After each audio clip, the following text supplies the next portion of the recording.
हाँ तो क्या था?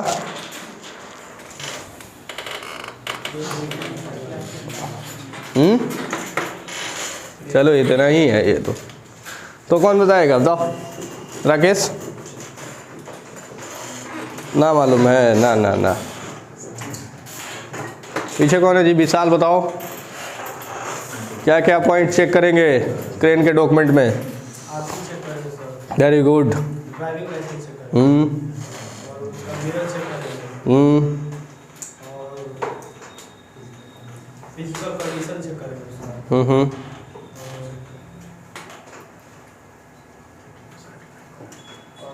पर्सन है कि नहीं वो भी चेक करेंगे। फिजिकल कंडीशन आएगा, मैंने क्रेनवा ऑथराइज पर्सन है कि नहीं। और पाई से तुम लोग पेपर लेके उस दिन बताए भी थे, उसके बाद भी नहीं भूल जा रहा है। क्रेन में क्या क्या चेक करना है डॉक्यूमेंट के अंदर? RC, load chart, PUC, insurance, vehicle का टाइप क्या है, थर्ड पार्टी इंश्योरेंस चेक करेंगे, थर्ड पार्टी इंस्पेक्शन टेस्ट,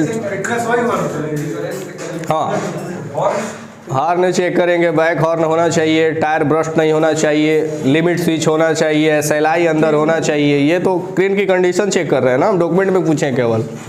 तो डॉक्यूमेंट के अंदर सीधा सीधा जान लो कि तुम्हारा आरसी लगेगा, पीयूसी लगेगा, इंश्योरेंस लगेगा, थर्ड पार्टी इंस्पेक्शंस लगेगा, उसके बाद से क्या लगेगा? फिटनेस सर्टिफिकेट लगेगा, ठीक है ना? इतना चीज़ें उसके पास होनी चाहिए, और DL तो होना चाहिए। तो क्रेन का ऑपरेटर रहेगा वो, उसके पास हैवी लाइसेंस होना चाहिए, ठीक है? तो ये डॉक्यूमेंट उसके कंपलसरी हैं। अब इतना याद नहीं रखोगे तो तुम्हारे सामने अगर क्रेन आ जाएगा तो चेक कैसे होगा? तब आप लोग ये सोचो कि क्रेन सामने आके खड़ा हो जाए और उसके बाद बोले आओ हमको चेक कर लो, तो बस इतना ही पूछना कि भाई तुम्हारे पास PUC है कि नहीं, RC है कि नहीं, उसके बाद से छोड़ देना क्रेन को। अरे पागल, चेक करने जाओगे ना तो उसके घर जाके चेक करोगे क्या? लोड चार्ट मान लो आ गया तुम्हारे पास, तो क्रेन आएगा ना उसके बाद कि जाओगे चेक करने उसी के दरवाजे पे कि आ चलो। क्रेन गेट के बाहर रहेगा तो गेट के बाहर ही जाके चेक करते हैं। अब उसमें कोई डिफेक्ट अगर मिल जाता है बूम, तो वापस वहीं से, या अगर सही है, चलाने लायक है, कुछ जगहों पे लग रहा है कि नहीं झेल सकता है, तो कंप्रोमाइज़ भी कर लिया जाता है। लेकिन ऐसा नहीं कि बहुत हद तक डिस्टर्ब चल रहा है क्रेन और उस बेसिस पे हम कंप्रोमाइज नहीं करेंगे, ठीक है ना? लोड चार्ट के मतलब अलग कोई मतलब मान लीजिए क्रेन का मॉडल जानना होगा। बैठ जाओ जी। हाँ, तो मॉडल जानना होगा तो मतलब जो हम लोग डॉक्यूमेंट देते हैं, अगर उसमें कहीं और मतलब लिखा होगा जैसे मान लीजिए 2004 है या 2005 है, लेकिन दरअसल में उनका जो इंजन होता है उस पर लिखा होता है ना क्रेन का भी मॉडल चेसिस पे, उसका चेसिस कैसे खोजेंगे? चेसिस किधर रहेगा? तुम्हारा चेसिस इधर है ना, उधर ही क्रेन का भी मिल जाएगा। RC में क्या रहता है? इंजन नंबर, चेसिस नंबर, तुम्हारा गाड़ी का सब कुछ डेटा रहता है उसके अंदर। मुझे अंदर घुस के जाने की ज़रूरत ही नहीं है अगर उसका RC है तो। RC नहीं रहेगा तो हम ढूंढेंगे भाई, तो RC जिसका नहीं रहेगा उसको हम गेट से बाहर ही करेंगे। हमको उतना टेंशन काहे को पालना है कि इसका चेसिस नंबर मैं जाऊँ ढूंढने के लिए? हटाओ इसको बाहर करो, दूसरा क्रेन लेके आएंगे। डॉक्यूमेंट होना चाहिए, बिना डॉक्यूमेंट के थोड़े काम कराओगे। कल को कुछ हो जाएगा क्रेन का, मान लो कोई आदमी एक्सपायर हो गया, क्रेन चलते ही क्रेन टूट के गिर जाएगा, तब डॉक्यूमेंट खोजोगे तो तुम्हारे ऊपर क्लेम हो जाएगा। इसलिए प्लांट में क्रेन इंटर होने से पहले ही सारा उसका डॉक्यूमेंट हम क्रेन का वेरीफाई कर लेंगे। ऑथराइज पर्सन है कि नहीं, चला रहा है सही है कि नहीं, ड्राइवर के पास एक्सपीरियंस है कि नहीं, ये भी जांच हम कर लेंगे। तो इतना सारा चीज़ हम लोग को देख लेना है। अब चलो आ जाओ, लिफ्टिंग का हम जैसे पहले पढ़ लेते हैं, उसके बाद से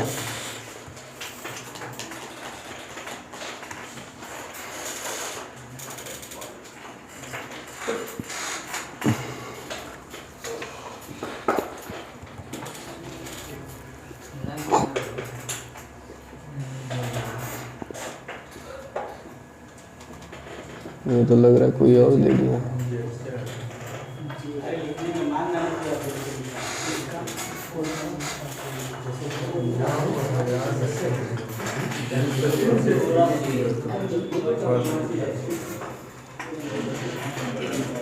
अब तुम लोगों को फॉर्मेट मिलेगा ऐसे, अब चाहे जैसे बना लो तुम लोग फॉर्मेट, सेम एक ही चीज़ उसमें लिखना होता है, 2-3 पॉइंट है बस बदल जाएंगी, बाकी तो सब एक ही जैसा रहता है। जैसे का मतलब होगा जॉब सेफ्टी एनालिसिस, जेएचए का मतलब होता है जॉब हजार्ड एनालिसिस, दोनों के अंदर ज़्यादा डिफरेंट नहीं है, दोनों के अंदर ज़्यादा डिफरेंट नहीं है। जॉब हजार्ड एनालिसिस कहता है कि काम गया भाड़ में, छोड़ो उसको, पहले हम खतरा ढूंढेंगे उसके अंदर। जॉब सेफ्टी एनालिसिस क्या करता है कि at a time during the job हम डायरेक्टली ये डिस्कस कर सकते हैं कि ये काम करने जा रहा हूँ तो कौन कौन से हजार्ड उसके अंदर होंगे, तो ऑलरेडी पता रहता है। लेकिन जॉब हजार्ड एनालिसिस का मतलब कि उस जॉब से रिलेटेड जितने भी खतरे होंगे, अब जॉब के ड्यूरिंग, या फिर कह सकते हो कि ड्यूरिंग द जॉब, मतलब काम करने के दौरान या काम करने के बाद या काम करने से पहले जो भी खतरे हो रहे हैं वो सारा डिटेल्स भरना होता है उसमें। तो जो हजार्ड निकलने वाले हैं, जो हजार्ड ऑलरेडी हैं, जो हजार्ड होंगे, उनके सारे प्रिकॉशंस हम पहले ही ले लेते हैं, ढूंढ लेते हैं।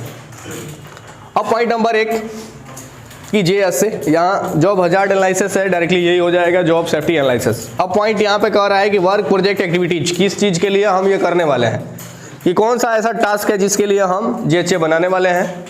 तो टास्क पहले ढूंढना क्या है, तुम्हारे सामने ही रहेगा, वो तो खुद चल के आएगा तुम्हारे पास। जो भी टास्क रहेगा वो तुम्हारे सामने रहेगा बिल्कुल, क्योंकि जब भी कोई एक्टिविटीज होगी तो सबसे पहले तुमको पता चल जाएगा, क्योंकि परमिट जो है वो देखने का काम आप ही लोग का है। तो जब आप परमिट उठाओगे तो पहले एक्टिविटी सामने आ जाएगा, सामने एक्टिविटीज आ जाएगा कि ये वर्क आज होने वाला है। या अगर परमिट नहीं देखना चाहते हो, अगर मैकेनिकल फील्ड के अंदर हो, तो डायरेक्टली आपके पास 3-4 काम तो ऑलरेडी चलेंगे। 3-4 काम के अंदर जैसे कि शिफ्टिंग हो गया, फैब्रिकेशन वर्क हो गया, बिल्डिंग हो गया, हाइट वर्क हो गया, ये वर्क एनी टाइम चलेगा। तो जब ये तुम्हारे पास पता ही है कि मैकेनिकल में जाऊंगा तो ये वर्क होगा ही, तो उससे रिलेटेड तुम्हें जेएस से पहले बनाना होगा। प्रोजेक्ट स्टार्ट होता है तो सबसे पहले कई सारे डॉक्यूमेंट हमें क्लाइंट को सबमिट करने होते हैं, जैसे चेकलिस्ट, कितने आदमी है, मैन पावर का रिपोर्ट, कितने बेल्ट तुमने लाया उसका इंस्पेक्शन रिपोर्ट, उसके बाद कितने टूल्स टेकल हैं उसका इंस्पेक्शन रिपोर्ट, टीपीआई, जितने बिल्डिंग मशीन है उसके टेस्ट कैलिब्रेशन सर्टिफिकेट, ये सारा चीज़। उसके बाद से हर एक्टिविटीज़ का तुम्हारा जेएस से। उसके बाद से आ जाता है जो भी तुम वर्क करने जा रहे हो उसका मेथड ऑफ स्टेटमेंट, या फिर एसओपी कह लो।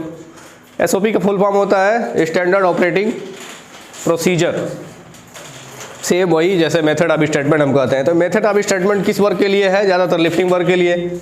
अब चाहे उसको लिफ्टिंग प्लान तुम कह लो, लिफ्टिंग प्लान जब 10 टन से एबव मटेरियल को इरेक्शन करना होगा तो उसके लिए तुम्हें मेथड ऑफ स्टेटमेंट और लिफ्टिंग प्लान दोनों भेजना होगा, सबमिट करवाना होगा, और ये काम होने से पहले क्लाइंट को भेजना रहता है। ठीक है, पर डे टीबीटी का रिकॉर्ड, ये सारा क्लाइंट को देना होगा। अगर तुम क्लाइंट के अंदर हो तो तुम खुद कॉन्ट्रैक्टर से मांगोगे कि पर डे का मुझे टीबीटी का सीट चाहिए, पर डे का ऑब्जर्वेशन सीट चाहिए, पर डे का चेकलिस्ट का रिपोर्ट चाहिए, वीकली रिपोर्ट चाहिए, मंथली रिपोर्ट चाहिए, तो वो तुम्हें पर डे तुम खुद ले लोगे कॉन्ट्रैक्टर से। अगर कॉन्ट्रैक्ट के अंदर हो तो ये सारा चीज़ें क्लाइंट को सबमिट करना पड़ेगा। डेली सबमिट करना पड़ता है, कुछ चीज़ें पर डे सबमिट करनी होगी, कुछ होता है वीकली के अंदर और कुछ होता है मंथली के अंदर। पर डे के अंदर जैसे ऑब्जर्वेशन रिपोर्ट, पर डे हमारे पास कुछ न कुछ गलत काम होगा, कुछ न कुछ अनसेफ एक्टिविटीज होगी, कुछ न कुछ अनसेफ कंडीशन दिखेगा, कुछ सेफ्टी बाईपास कर रहे हैं लोग, तो वो सारा चीज़ें क्या करना होगा, हमें नोट करना होगा, और वो सारा डिटेल्स खुद अपने मैनेजमेंट को भी भेजो और क्लाइंट को भी सबमिट करो। मैनेजमेंट को पता चलेगा ना कि कहाँ पे गलतियाँ हो रही हैं, तो मैनेजमेंट उसके लिए एक्शन लेगा। जो आपके बस में है, जो लग रहा है कि नहीं यार हमसे हो जाएगा, तो वो तो आपने करवा लिया, वो तो कंफर्म करवा लिया, एक्शन ले लिया, उस पर आपने प्रिकॉशंस दे दिया, तो ऑन द स्पॉट वो ख़त्म हो गया। लेकिन कुछ चीज़ें ऐसी हैं जो रह जाती हैं, जैसे मान लो कि कहीं डक्ट खुला है, कटआउट ओपन है, तो तुम खुद ही तो नहीं कर सकते हो सब कुछ। अब हार्ड वेरिफिकेशन तुम खुद बिल्डिंग तो नहीं मार सकते हो, तो तुम किसको बोलोगे, अपने इंचार्ज को कि यहाँ खुला हुआ है, 2 आदमी लगवा के इसको वेरिफिकेशन करवा दीजिए। अब उसके पास अगर आदमी नहीं है तो तुमसे टाइम लेगा, 1 घंटे में करवा दूंगा, चाहे 2 घंटे में करवा दूंगा, चाहे पूरा काम लग जाएगा, वो टाइमिंग देगा ना। तो ऑब्जर्वेशन सीट में हम ड्यूरेशन लिख देते हैं, टाइमिंग ये कि इतना टाइम हमको दिया हुआ है, उसके बाद से बोला है सही करने के लिए। अगर उसके बावजूद भी अगर सही नहीं होता है तो तुम एक्शन ले सकते हो, उस एरिया का तुम वर्क स्टॉप करवाओ और पहले वेरिफिकेशन करवाओ, उसके बाद से काम चालू करवाएंगे। तो ऑब्जर्वेशन पर डे लिखने का यही फ़ायदा है कि जहाँ भी गलत होगा आपने नोट डाउन किया हुआ है और अपने मैनेजमेंट को भेजा, तो मैनेजमेंट देखेगा ना कि हाँ कहाँ पे गलती हो रहा है। तो मुंह से बोल दोगे कि फलाना गलती कर रहा है, वो जाके मुकर जाए तुम्हारे सामने तो करोगे क्या? तो होता है ना ऐसे। इसलिए ये सारी चीज़ें पहले देखना। अब यहाँ जॉब हजार्ड एनालिसिस के अंदर पहला पॉइंट है वर्क प्रोजेक्ट और एक्टिविटीज, जिसके अंदर क्या दिया हुआ है, lifting, moving heavy load. Lifting मतलब मटेरियल को उठाना है और किसी सामान जो हैवी है, भारी है, उसको एक जगह से दूसरी जगह लेके जाना है, जिसे हम शिफ्टिंग कह लेंगे। अब यहाँ दिया हुआ है डेट जो है धर लेना, रॉकी माउंटेन नेशनल पार्क, ये लोकेशन है, जगह है। Name of the employ involve in analysis, जो तुम कर रहे हो, मान लो कि पर्सनली अगर खुद कर रहे हो, तुम जैसे खुद बना रहे हो तो इसमें एक तो तुम शामिल हो। जैसे कभी बनाओ तो सिंगल मत बनाओ, अपने सुपरवाइजर को ले लो, अपने इंचार्ज को साथ ले लो और उनको दिखाते जाओ कि इतना इतना, और साइट पे खड़ा होकर बनाओगे तो और बेहतर रहेगा। साइड पे पहले हम लिख लेते हैं, फिर आकर उसको सिस्टम के अंदर बना के टाइपिंग करके लेके चले आएंगे। तो साइड पे सुपरवाइजर रहेगा, इंचार्ज रहेगा, तो जो तुम्हें समझ में नहीं आ रहा है तो कुछ गाइडिंग वो कर देगा। जो लगेगा कि नहीं हमको इनकी हेल्प की ज़रूरत पड़ेगी तो तुम हेल्प भी ले सकते हो, जहाँ उनकी मदद की ज़रूरत पड़ेगी मदद मिल जाएगी, लेकिन करोगे तब। अब तो पहले ही डर के मारे कह रहे जाएंगे पूछेंगे इंचार्ज तो क्या बोलेगा, वो तो उल्टे भगाएगा, तुमको क्या आता है, कुछ भी तो नहीं। लेकिन ये काम सबका है। जॉब सेफ्टी एनालिसिस करो, जॉब हजार्ड एनालिसिस करो, तो इन्वॉल्व करो उसमें 2-3 लोगों को, क्योंकि उनको भी पता होना चाहिए कि तुम कर क्या रहे हो। हम आधा धुन ऐसे ही बना लिए हैं, बाद में उसको रिपोर्ट भेजेंगे क्या है ये सब, हमको तो पता ही नहीं ये सब हो रहा है। इसलिए एक आदमी को पर्सनल साथ में लेके चलो। अब यहाँ उसके साथ में कौन है, तो जो शामिल है तुम्हारे साथ में, हो सकता है तुम्हारा सुपरवाइजर हो तो यहाँ लिख देना जी, जो भी नाम रहेगा उसका। डिवीजन तो फैकल्टी मैनेजमेंट, अब तुम लोगों का डिवीजन अलग अलग रहा है। जैसे कोई सिविल में गया है, कोई मैकेनिकल में गया है, कोई इंस्ट्रूमेंट में गया है, कोई इंसुलेशन में गया है, कोई पावर प्लांट के अंदर है, कोई मेट्रो वाले प्रोजेक्ट के अंदर है। तो जो जिसके अंदर में रहेगा, कोई पेंटिंग में काम करवा रहा है तो जो जिसके अंडर में रहेगा वो डिवीजन यहाँ पे लिख देगा। तो कई तरीके के डिवीजन है, जैसे इलेक्ट्रिकल हो गया, इंस्ट्रूमेंट हो गया, इंसुलेशन हो गया, मैकेनिकल हो गया, केमिकल हो गया, सिविल हो गया, ये सारे तुम्हारे डिवीजन है। अब तुम मैकेनिकल के अंदर हो तो अपना डिवीजन डालना कि मैकेनिकल डिवीजन है। Next branch division chief. Division chief मतलब उस एरिया का, मैकेनिकल का चीफ कौन है, सिविल का चीफ कौन है। हर कंपनी के अंदर अलग अलग उसके मैनेजर होते हैं, SC JE अलग अलग है। जैसे कोई मैकेनिकल का है बंदा तो वो मैकेनिकल का SC उसका मेन आदमी है, SC के ऊपर जो रहेगा उसका मैनेजर है। अब सिविल के अंदर भी JE अलग होते हैं, SC अलग होते हैं और ऊपर उसके मैनेजर अलग होते हैं, और इन सबका एक ही मैनेजर होता है जो GM होता है। ठीक है ना, ये सारे लोग उसको रिपोर्ट करेंगे। लेकिन जो निम्न स्तर के एम्प्लॉई हैं, जो JE हैं, चाहे टेक्नीशियन है, ये सारे, अब टेक्नीशियन जो है वो JE को रिपोर्ट करेगा, JE जो है वो SC को रिपोर्ट करेगा, और SC जो है वो अपने ऊपर रिपोर्ट करेगा, और जो ऊपर है उसके भी बाप ऊपर बैठे हुए हैं लोग, तो उनको रिपोर्ट करेगा वो। मतलब हर एक आदमी के ऊपर कोई ना कोई है। और अलग डिवीजन क्या है, अब इलेक्ट्रिकल का डिवीजन अलग होगा, उसका JE अलग होगा, उसका SC अलग होगा, उसका मैनेजर अलग होगा। ऐसे सेम हर डिवीजन के अलग अलग होंगे। तो तुम्हारा जो डिवीजन का चीफ होगा, मैनेजर होगा, उसका नाम यहाँ पे लिख देना। अब आगे है रिक्वायर्ड पर्सनल प्रोटेक्टिव इक्विपमेंट। अब ये काम हम करने जा रहे हैं, कौन सा काम है, लिफ्टिंग वाला। अब ये काम करने जा रहे हैं तो इसमें PPE की क्या जरूरत है, कौन कौन सी PPE की जरूरत पड़ रही है। तो सीधा सीधा ध्यान से समझो कौन कौन सा PPE की जरूरत पड़ेगी। यहाँ सबसे पहले जरूरी है ग्लोव्स। सबसे पहला जरूरत क्या चीज़ है, क्या, ग्लोव्स। हाथ सेफ्ट रखना है, क्योंकि तुम रस्सी खींचोगे, मटेरियल को उठाओगे, उसमें बहुत जगह बाबरिक लगा होता है, बहुत जगह हल्के हल्के शार्प इट्स निकले होते हैं। अब वो कॉर्नर से हो सकता है हाथ कट जाए। कोई भी टास्क पकड़ो तो पहले उसके खतरे ढूंढो। खतरा ढूंढ लोगे तो ऑटोमेटिक में प्रिकॉशंस दे दोगे, तुम्हें ढूंढने की जरूरत नहीं पड़ेगी प्रिकॉशंस, बस पता होना चाहिए कि खतरा एक्चुअली क्या है। जैसे तुम घूम रहे हो, सांड मारने वाला है, बैल घूम रहा है, एकदम अड़ियल बैल है, तो तुम्हें पता है मार डालेगा, तुम किनारे हो जाओगे। ढूंढ लिया ना प्रिकॉशंस तुमने। तो खतरा जब मिल जाएगा तो हम प्रिकॉशंस भी ऑलरेडी खोज लेंगे, लेकिन वक्त से पहले खतरे को ढूंढना है। ये नहीं कि कोई ठोक के चला गया सांड तब खोजो कि अरे वो वाला रास्ता पकड़ना ठीक था इसके लिए, तो ऑलरेडी घट गया ना घटना घटने के बाद क्या कर सकते हो। तो PPEs में check intended routes and point of the placement, sequence of the job. जो भी जॉब होगा उसको हम अलग अलग करेंगे। जैसे लिफ्टिंग में पर्सनल एक ही जॉब नहीं है उस सामान को उठाना, उसमें कई जॉब इन्वॉल्व हो जाएंगे। जैसे तुम्हारा क्रेन को एक जगह पे स्थिर करना, उसके आउटरिगर सेट करना, बूम को एक्सटेंड करना, सीलिंग को उसमें सेट करना, उसके बाद से तुम्हारा मटेरियल को एट ए टाइम जगह पे लेके आना, ये सब काम इन्वॉल्व हो रहे हैं कि नहीं।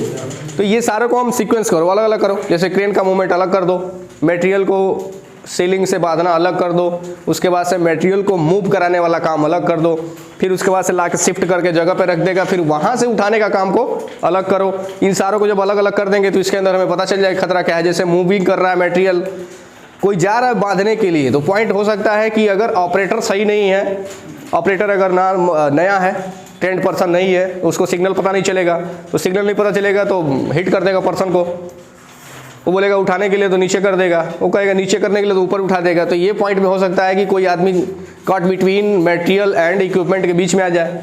इन दोनों के बीच में अगर कोई आ गया तो जख्मी हो सकता है मर भी जाए, हालात ख़राब हो।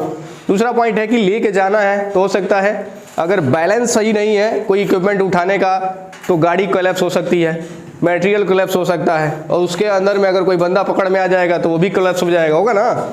ये पॉइंट अलग हो गया। अब जहाँ पे तुम मटेरियल रखने वाले हो वहाँ पे बेस होना चाहिए, नीचे हमें लकड़ा लगाना चाहिए, नीचे हम कुछ अच्छा चीज़ रख के उसके ऊपर मटेरियल के स्टैक करना है, ज़मीन पे नहीं करवाना है, क्योंकि ज़मीन पे तुम कर दोगे तो सीधा सीधा अंदर बेल्ट लगाना मुश्किल हो जाएगा ना। होता है ना कि गाँव में गेंद और छिलते हैं लोग, तो नीचे कुछ नहीं रखोगे तो हाथ पेस के डालना पड़ता है उधर से, देखे हो कि नहीं। तो वो तो बहुत हल्का मटेरियल होता है, तो आराम से उड़ जाएगा। सो रहे हो क्या धो लो। हाँ होता है, जाओ धो लो, मुंह धो लो। तो ये चीज़ें हैं। अब वहाँ हैवी मटेरियल है जो 2 टन है, 3 टन है, अप्रोक्सीमेटली बहुत ज़्यादा हैवी हो जाएगा, तो उसको तुम हाथ पेस के थोड़े कर लोगे। दूसरा चीज़, बहुत ऐसे रीगर है जो बैलेंस मटेरियल नहीं रहता है, उसके बावजूद भी उसमें अंदर घुसा देते हैं हाथ। कई बार ऐसे हम लोग देखे हुए हैं। 36 इंच का पाइप, 36 इंच का मतलब कि तुम्हारा इतना लंबा मोटा, अब 36 इंच का पाइप है, उसमें 36 इंच का एल्बो भी लगाना है। एल्बो लगाने के लिए एक टाँका मारा था, 2-4 तो टाँका लगाया होगा, और उसमें जो फीटर है उसका लेबल ऐसे घुसा के उंगलियां चेक कर रहा है। जो गैप रहता है ना, जब टाँका लगाओगे मटेरियल को जोड़े जाते थे, एग्जैक्ट पॉइंट में नहीं जोड़ते हैं, उसके बीच में गैप रहता है। गैप इसलिए दिया जाता है ताकि मटेरियल को फिल किया जा सके, उसमें बेल्डिंग जो हो उस गैप के अंदर फिल हो सके, इससे मजबूत होता है। तुम सटा दोगे तो ऊपर से बेल्डिंग टूट जाएगा, क्रैक हो जाएगा, क्योंकि पड़े हो ना भाई, गर्मी फैलता है, ठंडी सिकुड़ता है, ऐसे प्रॉब्लम होगी। अब वो एल्बो में हाथ डाल दिया इसे, तब तक वो टाका गया टूट। जैसे टाका टूटा बस उंगली गया निकल, क्योंकि वो एल्बो का वेट रहता है ना, तकरीबन मान लो 700-800 kg का है और 2 टाका पे रखा हुआ है, और ऐसे उंगली डाल के चेक कर रहा है लेवल, तब तक लेवल कर दिया उंगली ही। तो हैवी वेटेड रहता है। हैवी वेट मटेरियल को अगर उठाना है रिस्की है, कहीं मूव करना है वो भी रिस्की वाला काम है, और वही काम यहाँ करना है। अब यहाँ दे रहा है कि check the intended routes and point of placement, कहाँ लेके जाना है वो रूट चेक करना है कि वो किस रास्ते से हम लेके जा रहे हैं। अब यहाँ दिया हुआ है कि, अब यहाँ दे रहे हो, पहला पॉइंट ग्लव्स दिया है, यहाँ पे भी पीपीज में क्या है, ग्लव्स है, सेफ्टी 2 शूज है और बूट्स है। टो शूज क्या होता है, जिसके आगे प्लेट लगा होता है, जिस शूज के अंदर एक प्लेट होता है, स्टील का एक प्लेट होता है, वो इसलिए रहता है कि कोई मटेरियल तुम्हारे शूज के ऊपर गिर जाएगा तो तुम्हारा जो आगे का उंगली है वो बचा रहेगा। तो वेट काफ़ी ले लेता है वो, और मार करने में तो सबसे बेस्ट चीज़ है। जूता पहन लो, उसके बाद मारो नरहर और टूट जाएगा लोग का। मतलब एक बार भयानक से अगर मार दिया किसी को तो हड्डी टूटना ही है, उसको रोक नहीं पाएगा कोई, उसको बहुत हार्ड रहता है वो। हम लोग तो चलते थे इसे तो दीवार पे मारते थे, टन टन करता था, मज़ा आता था। तो अब मज़ा आता था क्या, वो तो जान गए हम लोग कि भाई इसमें कितना ताकत है। तो झगड़ा झुगड़ी अगर हो तो ऑलरेडी भाई सेफ्टी वाले हो तो लड़ना नहीं है पहली बात। हाँ, लेकिन घर पे अगर हो, कोई नहीं मान रहा है, बहुत अड़ गया है उसी पे, तो एक आध जूता दे दोगे तो शांत हो जाएगा वो। अब टो शूज और बूट्स होता है बड़ा बड़ा, बूट से यहाँ तक होता है, घुटने तक। अब पोटेंशियल हजार्ड क्या है, हम तो जान गए ना। यहाँ पे ये सीक्वेंस हो गया तुम्हारा, मान लो ये तुम्हारा टास्क हो गया यहाँ पे। अब इसको हम अलग अलग किया हुआ है और उसी का पोटेंशियल हजार्ड हो रहा है। तो पहला स्लिप होने का चांस है, खतरा, सरक सकता है मटेरियल, आदमी सरक सकता है चलते चलते, फंस सकता है, फंस जाएगा कहीं, फाल गिर सकता है, क्रॉस इंजरी। क्रॉस मतलब क्या होता है, अरे तुमको खरोच के चला जाए, नहीं बोलते हो गाड़ी दरकच के गई हुआ है, बोलते हो ना, ये थोड़ा दीवार में सट गया नहीं तो भैंस दरकच दिया है। तो ऐसा भी होता है, वहाँ पे भी मटेरियल कुछ है कि कुछ लोड लेके जा रहा है और जब बीच में डिस्टेंस की कमी हो जाती है, उस बीच में लगता है कोई फंस गया तो वो उसी से घिसते हुए लेके चला जाता है, वो क्रॉस इंजरी हो जाएगा तो कई जगह फट सकता है उसमें। अब यहाँ पोटेंशियल हजार्ड तो हम जान गए इसमें क्या क्या था। अब नेक्स्ट, अब कंट्रोल दिया हुआ है यहाँ पे, ध्यान से देखो। Inspect the area immediately around this load and the route for clearance and tripping hazard. अब बोला है कि जो एरिया जहाँ से तुम लेके जाने वाले हो तो तुरंत पहले उस एरिया की क्या करना है, जांच करनी है, देखना है कि जो रूट है वो क्लियरेंस है कि नहीं, जो रास्ता है वो सही है कि नहीं, उसमें भीड़ भड़ाका तो नहीं है ज़्यादा। तो उसमें ट्रिपिंग हजार्ड रहेगा, क्योंकि अगर भरा रहेगा जगह, साइड में काफ़ी अगर मटेरियल रखे हुए हैं, उसके बीच में स्पेस की कमी है तो ट्रिपिंग का हजार्ड हो जाएगा भाई, फंस जाएगा उसके अंदर। होता है ना, लेव के अंदर गाड़ी फंस जाता है, अपने इधर ट्रैक्टर फंस जाता है वैसे। सेकंड है check for the uneven trends. सतह जो है, जो चल रहा है जिस पे गाड़ी, वो लेवल होना चाहिए, सरफेस सही होना चाहिए। आगे clean up slips and could attach foot tractions. अब यहाँ दे रहा है कि साफ करना है, मान लो कहीं लग रहा है कि पैर स्लिप होने के चांसेस हैं, कुछ मटेरियल रास्ते में पड़ा हुआ है, जैसे कि छोटे छोटे सरिया होते हैं, राड के बीट होते हैं छोटे छोटे, अगर वो फ्लोर पे हैं तो बहुत तेज़ी से पैर स्लिप होता है। फ्लोर पे अगर तुम्हारे मिल गया, मान लो पेन है, कोई यहाँ फेंक देता है, उसी पर जूता पड़ा चाहे पैर पड़ा, स्लिप होता है ना, रोल करता है, तो वो कंडीशन में भी स्लिप हो सकता है, आदमी गिर जाएगा वो, तो ये ध्यान दे लेना। अब नेक्स्ट आ जाता है, ये फेटीज होता है। फेटीज का मतलब होता है थकान, हरासमेंट हो जाना। काम कर रहे हो और एक उसका ड्यूरेशन है, 1 घंटा 1.5 घंटा करने के बाद एक आदमी को कम से कम 10 मिनट का रेस्ट होना है। 10 मिनट का आराम से रेस्ट लेगा, पानी पिएगा, पेशाब करेगा। कुछ लोग तो इसको दिन भर का कार्यक्रम बना लेते हैं साइड पे, कुछ लोग इसका दिन भर का कार्यक्रम बना लेंगे। वो हर टाइम पेशाब करेगा, पानी पिएगा, पेशाब करेगा, पानी पिएगा, पेशाब करेगा, पानी पिएगा, दिन भर उसको एक सुपरवाइजर ढूंढते ही रह जाता है, आदमी गया कहाँ। वो जब आएगा साइड में पता चलेगा पेशाब करने गया है, जब आएगा पता चलेगा पानी पीने गया है, तब आएगा पता चलेगा संडास करने गया है। तो वो यहाँ खाने पीने और पीने मूतने के लिए जाते हैं सब साइड पे। कुछ लोग हैं जो अपना काम रिस्पॉन्सिबल से करते हैं। रिस्पॉन्सिबल मतलब ये काम मेरे को दिया गया है तो इसको मुझे ख़त्म करके देना है। कुछ जिनके पास काम की कमी है, ये काम जिसके पास नहीं रहेगा वही इधर उधर घूमेगा। जिसके पास काम है उसको तुम घूमते हुए कहीं पाओगे नहीं, जिसके पास काम नहीं है उसको दूसरे के काम में इंटरेस्ट आ जाता है। जैसे हमारे एक मित्र हैं, कोई बोल देगा कि ये बहुत अच्छा काम है, तुरंत उसमें इन्वॉल्व हो जाएंगे। तब तक पता चला कोई और आया, वो भी बोल दिया ये बहुत, इससे ज़्यादा पैसा इसमें मिलेगा, तब तक निकल गए उधर। फिर वहाँ कोई मिल गया, बोल दिया ये सब कुछ नहीं मिला, रखा हुआ है, इधर चलो, फट से वहाँ से निकल गए इधर। मतलब वो खुद माइंड नहीं लगा रहे हैं कि एक्चुअली अब हमें करना क्या है, बस दूसरे की बात सुनते हैं। तो जिसके पास काम नहीं रहेगा वो क्या करेगा, सपना ही देखेगा। अब आ जाओ नीचे, फेटिज मतलब थकान, ये काम करने से थकान भी होगा। अब यहाँ थकान के लिए, if load must be carried for a long distance, find location, load can be place to allow for a rest break, if possible keep load elevated to avoid lifting the object to resume moving its. अब यहाँ दे रहा है कि, अब कह रहा है कि मान लो डिस्टेंस ज़्यादा है, कोई लोड लेके जाना है, काफ़ी डिस्टेंस हो रहा है, लंबाई ज़्यादा होगी तो उसमें थकान होगा, क्योंकि जो बंदा है